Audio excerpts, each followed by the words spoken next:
نوح علیہ السلام کی بیوی کافر کیوں تھی؟ اس لیے کہ اڑوس پڑوس کے سب لوگ کافر تھے. تو اس عورت نے اپنے شوہر کے معجزے بھی دیکھے، اپنے شوہر کا تقوی بھی دیکھا، اور 950 سال کی دعوت، 950 سال کی دعوت، یہ ساری چیزیں دیکھیں اور لوگ متاثر ہو رہے ہیں، لوگ ایمان قبول کر رہے ہیں، مگر بیوی پہ اثر نہیں ہو رہا. وجہ کیا ہے؟ یہ جو دنیا کی محبت ہے نا، دنیا کی محبت، یہ بڑی دلچسپ چیز ہے اور بڑی دلربا چیز ہے. اگر انسان موت کا تصور سامنے نہ رکھے تو اس سے بڑا فسادی دنیا میں پھر کوئی نہیں ہے. آج بھی یہ ہوتا ہے کہ بہت سے گھروں میں دین ہوتا ہے، شوہر دیندار ہے، بیوی اپنے شوہر کو بے وقوف سمجھنا شروع کر دیتی ہے. کئی کیسز ایسے سامنے آتے ہیں. شوہر نیک پرہیزگار ہے، داڑھی ہے، نماز پڑھتا ہے، زکوٰۃ دیتا ہے، جو بھی شریعت کے احکام ہیں، تو ماحول عورت کو یہ باور کراتا ہے کہ تمہارا میاں پرلے درجے کا بے وقوف ہے، حالانکہ اس کا میاں بہت سو سے 1000 گنا بہتر ہوتا ہے. مگر ماحول سے کون مراد ہے؟ اس خاتون کے ساتھ اٹھنے بیٹھنے والی دوسری خواتین. وہ خاتون جب اپنا تعارف کرواتی ہے نا، میں کس کی بیوی ہوں، تو وہ بتاتی ہیں کہ میں کوئی بزنس مین ہے، اس کی وائف ہوں. وہ کبھی یہ نہیں کہے گی کہ میں ایسے آدمی کی بیوی ہوں جو 4 مہینے لگا کے آیا ہوا ہے، کیونکہ وہ جو اس خاتون کا کلچر ہوتا ہے نا، جس قسم کی عورتوں میں اٹھنا بیٹھنا ہے، ان سب کے جو میاں ہیں وہ کیا کیا ہوتے ہیں؟ کوئی تاجر ہوتا ہے، کوئی انجینئر ہوتا ہے، کوئی ڈاکٹر ہوتا ہے، اور سب سوٹ ٹائی بوٹ میں، اور یہ سارے اپنے آپ کو ایجوکیٹڈ شو کرنا کہ ہم بہت پڑھے لکھے ہیں اور دنیا کے حساب سے چل رہے ہیں. تو جس خاتون کا میاں اس ڈیزائن کا ہو کہ سر پہ ٹوپی ہے، اس کے داڑھی ہے، شلوار ٹخنوں سے اوپر ہے، اور سہروزے کی جماعتوں میں بھی چلا جاتا ہے، کبھی کبھی چلے میں بھی نکل جاتا ہے، تو اب ایسی عورت کے چاروں طرف اٹھنے بیٹھنے والی خواتین اگر دوسرے ڈیزائن کی ہیں، ان کے میاں کی حساب کتاب الگ ہے. یہ ساری چیزیں ہم اپنے معاشرے میں نے خود دیکھی ہوئی ہیں. ہم نے بھی اسی معاشرے میں آنکھ کھولی ہے، یہی ہمارا سارا بچپن گزرا ہے. تو ہم دیکھتے تھے کہ جو خواتین پھر وہ اپنے شوہر کا جب تعارف کرواتی ہیں تو تھوڑا سا احساس کمتری کا شکار ہوتی ہیں، اور جن کے میاں ڈاکٹر ہیں، انجینئر ہیں اور دیندار نہیں ہیں، دیندار ہو پھر ڈاکٹر انجینئر بھی پسند نہیں ہے، دیندار نہیں ہے، یعنی زمانے کے حساب سے چل رہے ہیں، زمانے کے حساب سے، وہ ذرا فخر سے اپنے شوہر کا تعارف کرواتی ہیں، یہ ہمارے شوہر ہیں، دیکھو ان کی سوٹ دیکھو، ان کی ٹائی دیکھو، ان کا اسٹائل دیکھو. تو وہ جو جس بیچاری کو دیندار میاں مل گیا نا، دیندار میاں، وہ اللہ کی نعمت پہ شکر نہیں ادا کرتی، بلکہ وہ اپنے میاں کا تعارف کسی اور انداز سے کراتی ہیں. آپ کو جب ایک نعمت پہ یہ احساس ہو گیا کہ یہ نعمت نہیں ہے بلکہ آزمائش ہے، تو پھر آپ کبھی بھی اس پہ اللہ کا شکر ادا نہیں کرو، کبھی بھی اللہ کا شکر. ایک خاتون کی شادی ہوئی کسی مولوی صاحب سے، وہ مولوی صاحب کافی پڑھے لکھے، مولوی صاحب تو ہوتے ہی پڑھے لکھے ہیں، یہ لفظ ہی عجیب ہے کہ مولوی صاحب پڑھے لکھے تھے. مولوی تو بنتا ہی آدمی پہلے پڑھتا لکھتا ہے، بعد میں مولانا بنتا ہے نا، لیکن وہ اتفاق سے پڑھے لکھے بھی تھے، یعنی پڑھے لکھے کا مطلب دنیاوی لحاظ سے بھی پڑھے لکھے تھے. مسجد میں امام تھے. ان کی شادی جب ہوئی تو مجھے اپنا قصہ سنا رہے ہیں کہ میری وائف اپنی سہیلیوں میں جو میرا تعارف کرواتی، یہ نہیں کہ مسجد کے امام ہیں، وہ تعارف یہ کرواتی کہ کپڑے کے تاجر ہیں. کبھی زندگی میں ایک آدھ دفعہ انہوں نے کہیں سے کپڑے کی تجارت بھی چھوٹی موٹی کی تھی جو ختم ہو چکی تھی.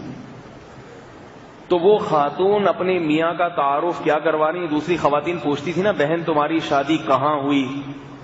اب وہ بتاتی کہ ملا سے ہوئی ہے.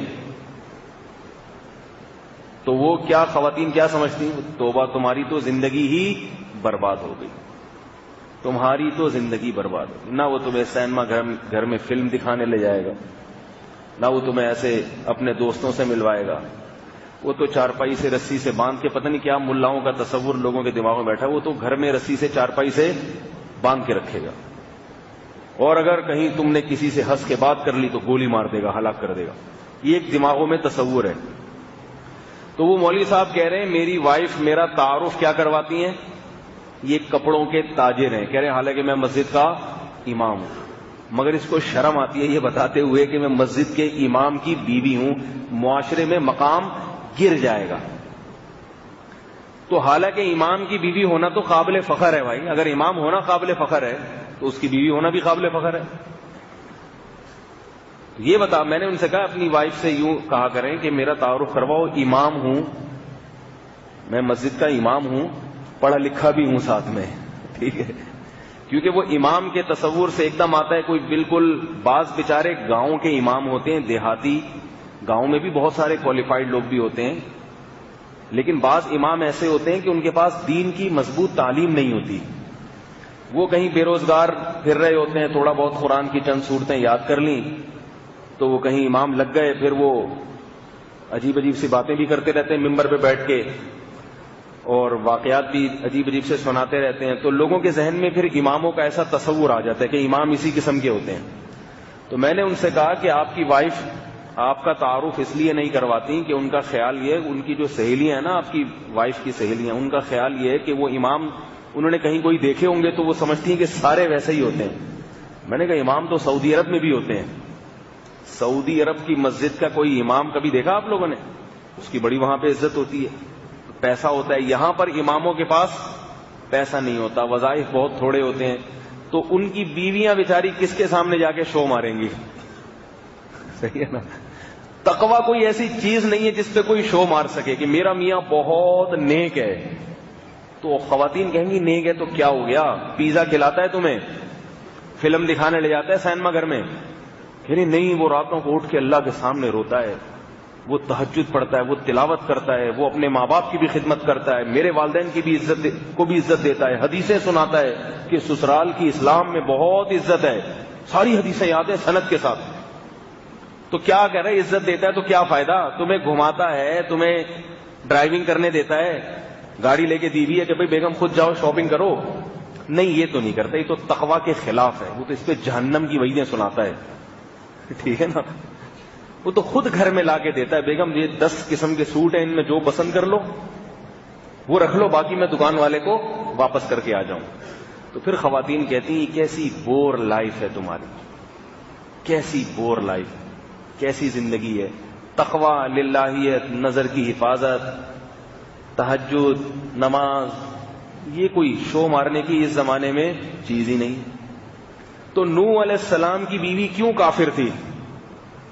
وہ اپنے میاں کی نبوت، اپنے میاں کا داعی ہونا، اللہ کا نیک بندہ ہونا، اس کی نظر میں ان چیزوں کی اس بیوی کی نظر میں کوئی ویلیو تھی نہیں.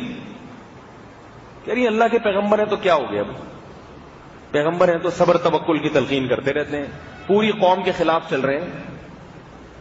ابراہیم علیہ السلام کی بیوی اپنے شوہر کی قدر کرتی تھی. ابراہیم علیہ السلام کی بیوی ہجرت کی ہے تو اس نے بھی ہجرت کر لی. بھئی آپ اگر اللہ کی خاطر سب کچھ چھوڑ رہے ہو، میں بھی اللہ کی خاطر یہ وطن چھوڑتی ہوں. وہ جانتی تھی کہ میرے میاں غریب ہیں، مسکین ہیں، مگر اللہ کے خلیل ہیں، ایسا اچھا میاں نہیں ملے گا کہیں بھی. نوح علیہ السلام کی بیوی میں بھی سبق ملتا ہے عورتوں کو کہ اپنے میاں کی قدر نہیں کی انہوں نے. صرف میاں کی بات نہیں ہے، باپ نیک ہو، بھائی نیک ہو، شوہر نیک ہو، بیٹا نیک ہو، اس کی قدر کیا کریں. آج عورت کی نظر میں قدر کیا ہے؟ جس کے پاس پیسہ ہے اس کی قدر ہے، پیسہ نہیں ہے تو قدر نہیں ہے. شوہر اگر پیسے والا ہے، بہت اچھا، غریب ہو گیا، کھلا لے لیں گی اس سے. تو ابراہیم علیہ السلام کی بیوی نے کہا کہ اللہ ہمیں ضائع نہیں کرے گا. تو دیکھو اللہ نے کیسا نوازا. نوح علیہ السلام کی بیوی کے کو قرآن نے کیسا ذکر کیا ہے. وہ بھی مر گئی، چلی گئی دنیا سے، کیا آیا اس کے ہاتھ میں؟ لیکن اللہ نے فرمایا کہ کل اعلان ہوگا میدان حشر میں، ادخل النار مع الداخلین، جہنم کی آگ میں داخل ہو جاؤ جیسے دوسری عورتیں داخل ہو رہی ہیں. کتنا تڑپے گی وہ اس دن کہ میں نے اپنے میاں جو جس کے گھر میں رہتی تھی، اللہ کا صفی، اللہ کا محبوب بندہ جس کا اللہ نے قرآن میں اتنے اہتمام سے ذکر کیا، ایسے شخص کی چھتری میں رہ کے بھی مجھے ایمان کی توفیق نہیں ملی، صرف ماحول کی وجہ سے۔ لوگ کیا کہیں گے؟ لوگ تو اس سے خوش تھے کہ یہ اپنے شوہر کی بات نہیں مانتی، یہ ہمارے باپ دادا کے دین پر ہے، اس کے والدین بھی خوش ہوں گے، اس کے بھائی بھی خوش ہوں گے کہ یہ ہماری طرح بت پرست ہے، اپنے باپ دادا کے دین کو فالو کرتی ہے، شوہر کی باتوں میں نہیں آتی۔ وہ یہی تو کلچر تھا نا، یہی تو ماحول تھا۔ وہ یہ کہتی ہوگی کہ میں اپنے پورے خاندان کو آپ کی خاطر نہیں چھوڑ سکتی۔ اور ابراہیم علیہ السلام کی بیوی کو اللہ نے کیسا نوازا؟ انہوں نے اپنے شوہر کی غربت نہیں دیکھی۔ ابراہیم علیہ السلام کتنے غریب ہوں گے آپ اندازہ لگائیں۔ جو آدمی اپنا ملک چھوڑ کے ہجرت کرے، اس کے پاس نہ کوئی روزگار ہے، کچھ بھی نہیں، مگر صبر شکر کے ساتھ گزارا کر رہی ہیں کہ اللہ کے خلیل ہیں، اللہ کے دوست ہیں۔ تو اللہ نے کیسا نوازا۔ موت تو نوح علیہ السلام کی بیوی کی بھی ہو گئی، 1000 سال زندہ رہ کے دنیا سے گئی ہے وہ، اور ابراہیم علیہ السلام کی عمر تو اتنی نہیں تھی، وہی نارمل جیسے انسانوں کی عمریں ہوتی ہیں۔